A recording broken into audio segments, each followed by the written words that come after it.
Hello বন্ধুরা, welcome back to my new blog. Good morning সবাইকে, অনেক ভালোবাসা জানিয়ে আজ ব্লগটা স্টার্ট করছি। আশা করি তোমরা সবাই খুব ভালো আছো। আমিও পেটার ফাইন। ঘুম থেকে উঠেছি আজকে 9টায়, উঠে ফ্রেশ হলাম, বাসন ছিল অনেকগুলো, সেগুলো মাজলাম, বিছানা গোছালাম, ঘর ঝাড় দিলাম, শুনুকে তুললাম, ওকে ব্রাশ করালাম, ওর বাবা উঠলো, স্নান টান করে এখন বসে আছে, চা বসিয়েছি, আর শুনুকে ম্যাগি করে দিয়েছি, ও খাচ্ছে। শুনু তো আন্টি আসবে, বই খাতে সব গুছিয়ে দিয়েছি, চাটা হলে আমরা দুজন খাবো। আর তোমাদের দাদা যাবে আজকে ডাক্তার দেখাতে। আগের দিন তো অ্যানাস্থেশিয়ার ডাক্তারের কাছে তো দেখানো হলো না, তো ওই কারণে আজকে যাবে, দেখি কি বলে। আমাকে বলছিল যেতে, আমিও ডাক্তার দেখাতে যাবো, ও বেরিয়ে গেলে শুনো আন্টি আসলে আমিও বেরিয়ে যাবো। আমার অনেকদিন ধরে ডাক্তারের ওষুধ আনা হচ্ছে না, তো এই দাঁড়াও, চাটা পড়ে যাচ্ছে, অনেকদিন ধরে ওষুধটা আনা হচ্ছে না, তো আমার ওষুধটা না আনলে আমারও সমস্যা হচ্ছে, ওই জন্য আমিও যাবো আজকে ওষুধ আনতে। ওই কারণে আমি আর যাবো না, চাটা খেয়ে আমিও বেরিয়ে যাবো আন্টি আসলেই। এই হচ্ছে ব্যাপার, সকালবেলা মানে দৌড়াদৌড়ি লেগে যায় প্রত্যেকদিন, দেরি করে উঠি আর তারপরে সবাই নিয়ে ছোটাছুটি করি। আন্টি যেহেতু 10টায় আসে, তাও ভালো যে আন্টি 10-15 মিনিট লেট করে আসে, ওই কারণে শুনে খাওয়ার টাইমটুকু পায়, নাহলে কোনোদিনও পেতো না। রোজ ও খায় তখন আন্টি ঢোকে, এখন 10টা 15 মতো বাজে, হয়তো আন্টি এখনই ঢুকে যাবে। তো ভিডিওটাকে স্কিপ করো না, পুরো দেখতে থেকো আর আমার সাথে থেকো। শুনো আন্টি চলে এসছে, ও পড়ছে, রেডি হয়ে গেলাম, তোমাদের দাদার আমি একসাথেই বেরোচ্ছি। আমাকে বাদামতলায় ছেড়ে দেবে, ও বাদামতলা আমি ডাক্তার দেখাই, আর ও ওদিক থেকে চলে যাবে ডাক্তারখানায়। আমার ভালো সাইকেল নিয়ে যাবে, থাক, ও যখন যাচ্ছে ওর সাথে করে বেরিয়ে যাই। বিভৎস রোদ, বিভৎস। চলে এসেছি ডাক্তারখানায়, তোমাদের দাদা আমাকে নামিয়ে দিয়ে সোজা হসপিটাল চলে গেল, আর মাও এসছে। মা আগের দিন আমাকে ফোন করে বলেছিল যদি আমি ডাক্তার দেখাতে যাই তাহলে মার লাইনটা রাখতে, এখানে না প্রচুর ভিড় হয়, অনেকক্ষণ সময় লাগে, তাই আমি লাইন রেখেছিলাম। মা কিছুক্ষণ পরে এসেছিল, দেখো কত ভিড়। ডাক্তার দেখানো সবাই কমপ্লিট। আমুল ফুল দাও একটা, বেশি ঠান্ডা না, কম ঠান্ডা আছে দাও, তাহলে ওই ঠান্ডা দেওয়ার দরকার নেই। ডাক্তার দেখানো কমপ্লিট। মা শুনুকে একটা আমুল ফুল কিনে দিচ্ছে, বললো খাবার নিয়ে বেশি কিছু নেবো না, সব নিলে মুখ খাবে। মা চলে যাবে, আমি ওই দিক দিয়ে চলে যাবো হেঁটে হেঁটে, ভীষণ রোদ, 12:30 বাজে যাচ্ছে, আমিও যাই হেঁটে হেঁটে। আমার জন্য মিষ্টি কিনে দিল আর শুনুর জন্য লস্যি। চলে গেল মা। জীবনটা কেমন না মেয়েদের, বাপের বাড়িতে যেতে পারছি না, মা আসলো, মা সেই বাপের বাড়িই যাচ্ছে, কিন্তু মার সাথে আমি যেতে পারছি না। মানে ভাবলে না ভীষণ খারাপ লাগে জিনিসগুলো। বিয়ের প্রথম বেশি খারাপ লাগতো, এখন এই 8-9 বছর অভ্যাস হয়ে গেছে, তবুও যেন খারাপ লাগে কোথাও। এই খারাপ লাগাটা কোনোদিনও কমবে না, যে মা আসছে, মার সাথে বাড়ি যেতে পারছি না। এর থেকে বড় দুঃখ জীবনে কিছু নেই, কি আর করা যাবে, এটাই জীবন মেয়েদের। বাড়ি আসতে আজকে অনেকটাই লেট হয়ে গেছে, বাড়িতে এসেই আগে ফ্রেশ হয়েছি, হয়েই আগে ভাত বসিয়ে দিয়েছি, কারণ অনেকটা বেলা হয়ে গেছিলো। আমি একটু মুদি দোকানে গেছিলাম, তো ওই কারণে আরেকটু লেট হয়ে গেছিলো। তো এসেই রান্না বসিয়ে দিয়ে আগে শুনুকে স্নান করিয়ে দিয়েছি, অনেকটা বেলা যেহেতু হয়ে গেছিলো। আর ও তো এখন একা একা স্নান করতে পারে না, এখন যেহেতু হাতটা ওরকম রয়েছে, ওখানে একটা কাপড় পেঁচিয়ে তারপর ওকে স্নান করাই, আগে মাথাটা ধুইয়ে দিই, তারপর গা হাত পাটা ধোয়াই, কারণ গরম পড়ে গেছে ভালো, এখন স্পঞ্জ করলে ওর গায়ের গরমটা কমবে না, সেই কারণে স্নান করানোরই চেষ্টা করি। তো এখনও তো একটা মাস এইভাবেই করতে হবে, কিছু করার নেই, যতটা সাবধানে করা যায় ততটাই সাবধানে করি আর কি। এখন বাজে হচ্ছে 2:30, এখনো রান্না কমপ্লিট করতে পারিনি, বাইরে ঢুকেছি তখন হচ্ছে 1:45। তারপরে ঢুকেই শুধু হাত পাটা দিয়ে ভাত বসিয়ে দিয়েছি, ড্রেসও চেঞ্জ করিনি, আগে ভাত বসিয়েছি, ডাল সেদ্ধ বসিয়েছিলাম, তারপর ড্রেস চেঞ্জ করে শুনুকে স্নান টান করালাম, করিয়ে এই যে এখানে এখন বসাচ্ছি লাউ, বড়ি দিয়ে করবো, আর এখানে এই যে ডাটার ডাল করেছি, এখানে উচ্ছে আলু ভাজা করেছি, আর কিছু করতে পারিনি। 2:30 বাজে, এখন আর করার সময় নেই, ভেবেছিলাম একটু ঝিঙে আলু পোস্ত করবো, কিন্তু এখন আর সময় নেই। লাউটা বসিয়ে দিয়েছি, এটা হতে হতে ঘরটা মুছবো, সব কাজবাজ ছেড়ে ফেলছি, শুরু করা জামা কাপড় ছিল সেগুলো কাচলাম, ওকে স্নান করিয়ে দিয়ে বাসন ছিল কটা ধুয়ে নিয়েছি, এখন খালি ঘরটা মুছবো, মুছে শুনুকে খেতে দিয়ে আমি স্নান করতে যাবো, ততক্ষণে লাউটা হতে থাকবে, এখন আর বসার সময় নেই। 2:30 বাজে, সকাল দিয়ে আমি শুধু 1 কাপ চা খেয়েছি সকালবেলা, আর 2 বিস্কুট, আর কিছু খাইনি, খিদে মানে আমার প্রাণ অষ্টাগত।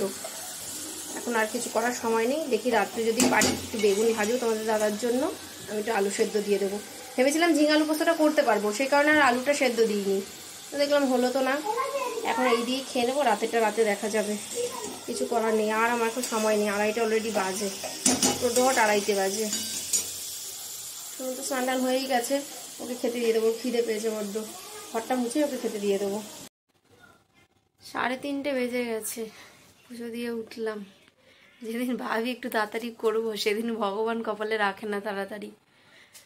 খিদে যে কি অবস্থা আমার। তাহলে পরের দিন থেকে বলবা আমার জন্য দিতে হবে। হ্যাঁ হ্যাঁ, সেটাই সেটাই, ভালো বুদ্ধি দিয়েছি। শুনুর মাথায় বুদ্ধি হয়েছে। শুনুকে খেতে দিয়েছি স্নান করতে যাওয়ার সময়, তখন দুগাল খেয়ে বলছে আমি আর খাবো না মা। এবার আমাকে বলছে আমি পুরো ভাতটা যদি খাই আমাকে ফোন দেবে। যেই বলেছি দেখো পুরো ভাতে যে ফাঁকা। মানে ফোনের তাহলে কি নেশা হয়েছে। সাইকেলটা যখন চালাচ্ছিল তখন ফোনের নেশাটা কেটে গেছিল, এখন ইদানিং এই বাড়িতে থাকাকালীন আবার ফোনের নেশা হয়ে গেছে। স্কুলে যাচ্ছে না, কিছু যাচ্ছে না, কতক্ষণের টিভি দেখবে, তারপরে বলে ফোন দাও। মানে এত বাজে নেশা হচ্ছে দিন দিন। তাও তো যতটা পারি না দেওয়ারই চেষ্টা করি। মানে ভাত একটা ফোঁটা খাইনি, তখন বলছিলিস খাবি না, আমার পেটে ঢুকছে না, এখন ঢুকলো কি করে? একই তো পেট, নকশা। ফোন দেখার জন্য সবকিছু করতে। আমি যতক্ষণ খাবো ততক্ষণই ফোন, তারপরে আর না। ও কি ঠিক আছে, তুমি তো ওটা একটু বেশি বের করে প্রসাদটা তুলে তুলে খাই, আমার আর ইচ্ছা করছে না কিছু করতে। খিদায় জীবন বেরিয়ে যাচ্ছে। ঠাকুরের বেড়াটা তুলেই খাবো। আমি পারবো না। তোমাদের দাদা ডাক্তার দেখাতে গেছিল, আজকে প্রচুর লাইন পড়েছিল। আজকে 25 নম্বর না 22 নম্বর পড়েছিল, কিন্তু আজকে নাকি হয়ে গেছে। অ্যানাস্থেসিয়ার ডাক্তার খালি কি সব লিখে দিয়েছে, বললো যে যেই সার্জনকে দেখাচ্ছে তাকে দেখাতে। এবার সেই সার্জন তো আবার আজকে বসে না, উনি বৃহস্পতিবার বসে। আবার বৃহস্পতিবার যেতে হবে, যেটা ওরা লিখে দিয়েছে সেটা আবার ওই সার্জনকে দেখাতে হবে। তারপরে যদি উনি রেট দেয় জানি না, আবার বৃহস্পতিবার দিন যেতে হবে। ভাগ্যিস আজকে আমি যাইনি। তোমার দাদা আমাকে বলছিল যে চলো, ওরা একা একা যেতে ভালো লাগে না। তো আমি বললাম থাক, আজকে যাবো না, পরের দিন যাবো। আজকে তো শুধু ওই অ্যানাস্থেসিয়া ডাক্তারকে দেখাবে, তাহলে বেকার গিয়ে লাভ নেই, পরের দিন যাবো। ভালোই হয়েছে আজকে যাইনি। আমার ডাক্তার দেখানোটা হয়ে গেছে। অনেকদিন ধরে ভাবছি ডাক্তার দেখাবো মোটে দেখানোই হচ্ছিল না। তো অবশেষে ডাক্তারটা দেখানো হয়েছে। সে কবে ওষুধ শেষ হয়েছে শুনো, হাত ভাঙার কয়দিন পরে ওষুধ শেষ হয়ে গেছে। পরে না মানে আগেই, এতদিন হয়ে গেছে, 2 সপ্তাহ হয়ে গেছে ডাক্তার দেখাতে পারিনি। ওষুধ এনে 1 মাস ধরে বসে খাচ্ছিলাম। 1 মাস পর গেলাম ডাক্তার দেখাতে। আবার কথা বলবো না, খেয়ে নিগো। আজকে বলেছিলাম না দুপুরে ঘুমাবো, ঘুমাতে পারিনি। 2 দিন ভালোই ঘুমিয়েছিলাম, আজকে আর হলো না। শুয়েছিলাম কিন্তু ঘুমটা হয়নি।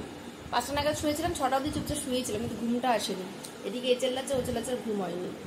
তারপর উঠলাম, উঠে শর্ট ভিডিও পোস্ট করলাম, করে সন্ধ্যা দিলাম। আজকে আর বড় ভিডিও পোস্ট করতে যাওয়ার ঝামেলা নেই। ডাক্তার দেখাতে গেছিলাম, ওখানে 5G ছিল, তাহলে খা, তো ওখানে এডিট করে একবার পোস্ট করে দিয়ে এসেছি। আজকে মুক্ত ছাদে যাওয়ার থেকে, যা মশা কামড়ায়। তো শুরু খিদে পেয়েছে, আজকে তো মঙ্গলবার, নিরামিষ কি খাবো। তাও বললো সিঙ্গারা নিয়ে আসো, এই সিঙ্গারা আনতে এসে এই সিঙ্গারা নিয়ে এসেছি। এখন মুড়ি দিয়ে মা আর ছেলে সিঙ্গারা খাবো, খেয়ে শুনুকে পড়াবো। 7টা মতো বাজে এখন। তো তারপরে একটু ভাত বসাবো আর বেগুন ভাজা করবো। তোমার দাদার জন্য বললাম না বেগুন ভাজা করবো। এই হচ্ছে ব্যাপার। মাথা খুব যন্ত্রণা করছে, ঘুম হয়নি তো, ওই জন্য চশমাটা পড়েছি।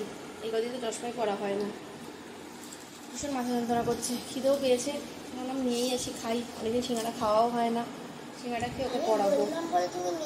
আহারে তাই, আমার যদি ইচ্ছা না থাকতো তুই বললেও তো আমি যেতাম না। এখন বাজে হচ্ছে 11:30, সবে বসলাম খেতে। কেন মাথা গরম হবে না বলো? ওই মুড়ি খেয়ে ওর কম্পিউটার খাতাটা পাইনি, সেটা পুরোটা লিখলাম আমি। ওর সে পড়া করতে করতে রোজ 11টা, আজকেও সেম 11টা। এই করিয়ে ঘর দোর গুছিয়ে বসলাম। তোমাদের দাদা 10টার মধ্যে চলে এসছে। খেতে দিতে পারিনি, লিখছিলাম, ওকে পড়াচ্ছিলাম। 11টার সময় কমপ্লিট হয়েছে। বাবা খেয়ে নিলে তুমি খেয়ে নিতাম, পরে খেয়ে আমরা খেয়ে নেবার, তুই বসে থাকবি, কি সুন্দর কথা। ওকে রুটি দিয়েছো ঠাম্মা, ও রুটি খাচ্ছে। আমরা তো যা যা ছিল তাই খাচ্ছি। তোমার দাদাকে একটু বেগুন ভেজে দিয়েছি আর আলু সেদ্ধ দিয়েছি, ব্যাস ওই দিয়ে খাচ্ছি। প্রত্যেক দিন 11:30 আগে আমরা খেতে বসতে পারি না, কোনো দিনও না। আমাদের একটা রোজের রুটিন হয়ে গেছে। সর, খাওয়া দাওয়া কমপ্লিট। বাবা প্রায় 12:30 বাজতে যায়। এই যে মা ওই রসমালাই কিনে দিয়েছিল, ওটা তো খাওয়া হয়নি। শুনুর মনে আছে ঠিক, বলছে রসমালাই খাবে না, বের করেছে, ওই যে খাচ্ছে। ও এখন মুখটা তোল, বাটির ভেতরে পুরো মুখ ঢুকিয়ে দিয়েছে। ও সেরকম মিষ্টি পছন্দ করে না, কিন্তু রসমালাইটা একটু পছন্দ করে। ও আর কোনো মিষ্টি খেতে চায় না, একদম মিষ্টি পছন্দ করে না, রসমালাইটাই খায়। আর এই দোকানে রসমালাইটা খুব ভালো বানায়। শোয়ার পালা, একটা বই দেখছি, ওইটা বেশ সুন্দর, ওই জন্য দেখতে ইচ্ছা করছে। 12:30 বাজে যায়, এখনো বই দেখছি। আজকে ঠিকমতো ঘুমাইনি, মাথা যন্ত্রণা করছে, বই দেখে যাচ্ছি। এরকম তো টিভি দেখার সময় পাই না। এই রাত্রিবেলা খাওয়ার সময় টিভিটা ছাড়ি দেখি, আর দুপুরবেলা খাওয়ার সময় একটু ছাড়ি। ওই যতক্ষণ খাই ততক্ষণই দেখি, তারপর আর দেখতে বসি। ওইটা ভালো দিয়েছে বলে তাই দেখছি। তামিলের বইগুলো বেশ ভালো লাগে দেখতে। তো কি আজ এখানে শেষ করি, দেখা হয় নতুন একটা ব্লগের সাথে। ততক্ষণ সুস্থ থেকো, ভালো থেকো, আমার সাথে থেকো। Good night.